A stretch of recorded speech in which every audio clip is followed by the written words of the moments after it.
Samsung এর তরফ থেকে কিন্তু এআই এর উপর একটা নতুন এরা তৈরি হতে চলেছে, কারণ স্যামসাং 2026-এ এআই কে আরো বেশি করে ফোনে ইন্ট্রোডিউস করছে এবং তার যে প্রথম যে আউটলুক সেটা কিন্তু চলে এসেছে এস সিরিজে। S26 ultra, S26 plus, S26 এই তিনটে ভেরিয়েন্টে স্যামসাং ফোন লঞ্চ করতে চলেছে এবং যেটা মোস্ট অ্যাওয়েটেড একটা ডিভাইস ছিল আমাদের প্রত্যেকের কাছে। এর মধ্যে যেরকম রয়েছে প্রাইভেসি ডিসপ্লে এবং তার মাধ্যমে তোমার সাইডে যারা থাকবে তারা তোমার ডিসপ্লেটা দেখতে পাবে না, তুমি সামনে সেই ডিসপ্লেটা যে থাকছে সেই ডিসপ্লেটা দেখতে পাবে। সঙ্গে একটা এআই এজেন্ট, এআইটা এত বেশিভাবে এই ফোনের ক্ষেত্রে ইনডিউসড হয়েছে যে এআই এজেন্ট তোমার হয়ে অনেক কিছু কাজ করে দিতে পারে। মানে খাবার দাবার রেডি করে তোমার সামনে দিয়ে দেবে, তোমাকে জাস্ট মুখে তুলে খেতে হবে, এরকম টাইপেরই কিছু কাজ হতে চলেছে। মানে তোমার কোনো বন্ধু ধরো তোমার কাছে টাইম চাইছে, পার্টিকুলার যদি সানডেতে কোনো একটা সময় টাইম চায়, তোমার এআই এজেন্ট তোমার ফোনের সমস্ত ক্যালেন্ডার চেক করে দেখে নিয়ে বলে দেবে যে তোমার আদৌ ওই টাইমটা দেওয়া পসিবল কিনা এবং তোমার সেই দিনকার সুইটেবল টাইমটা কি আছে। জাস্ট তুমি ক্লিক করবে, তোমার কাছে বন্ধুর কাছে হোয়াটসঅ্যাপের মাধ্যমে সেটা চলে যাবে।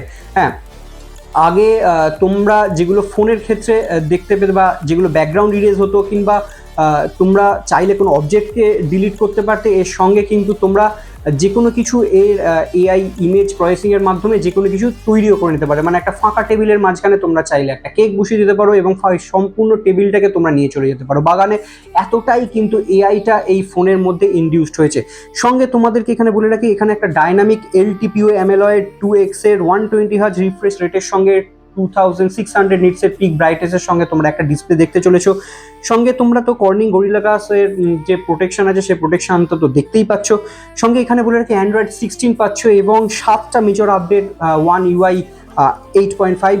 সঙ্গে তোমরা যে স্টোরেজটা পাচ্ছ, হ্যাঁ 256 GB, মানে 12GB 256 এই বেস ভেরিয়েন্ট থেকে স্টার্ট হচ্ছে। ক্যামেরা সেগমেন্টে 200 মেগাপিক্সেলের একটা মেইন ক্যামেরা পাচ্ছ, ওয়াই স্টেবিলিটি নিয়ে 10 মেগাপিক্সেলের একটা টেলিফোটো লেন্স পাচ্ছ, অপটিক্যাল জুম 3x অপটিক্যাল জুমের সঙ্গে 50 মেগাপিক্সেলের একটা পেরিস্কোপ টেলিফোটো লেন্স পাচ্ছ, সঙ্গে 50 মেগাপিক্সেলের একটা আলট্রা ওয়াইড পাচ্ছ, যেখানে তোমরা 8K 24 এবং 30 FPS পর্যন্ত ভিডিও রেকর্ডিং করতে পারবে। সঙ্গে সেলফি শুটার পাচ্ছ 12 মেগাপিক্সেলের, যেখানে তোমরা 4K 30 এবং 60 FPS পর্যন্ত ভিডিও রেকর্ডিং করতে পারবে।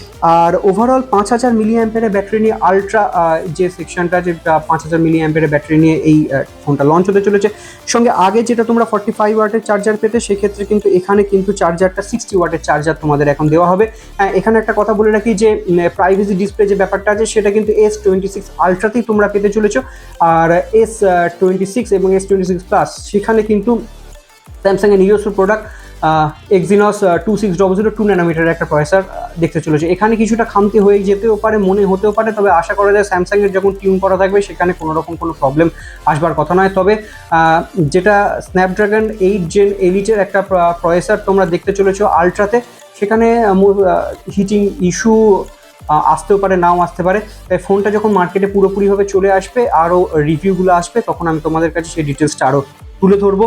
আশা করি ভিডিওটা তোমাদের ভালো লেগেছে। ভিডিওটা ভালো লাগলে অবশ্যই লাইক শেয়ার কমেন্ট করতে ভুলো না এবং চ্যানেলটিকে সাবস্ক্রাইব করে রাখো। এরকম আপডেটেড নিউজগুলো কিন্তু তোমাদের কাছে পৌঁছতে থাকবে। দেখা হচ্ছে পরের ভিডিওতে খুব তাড়াতাড়ি।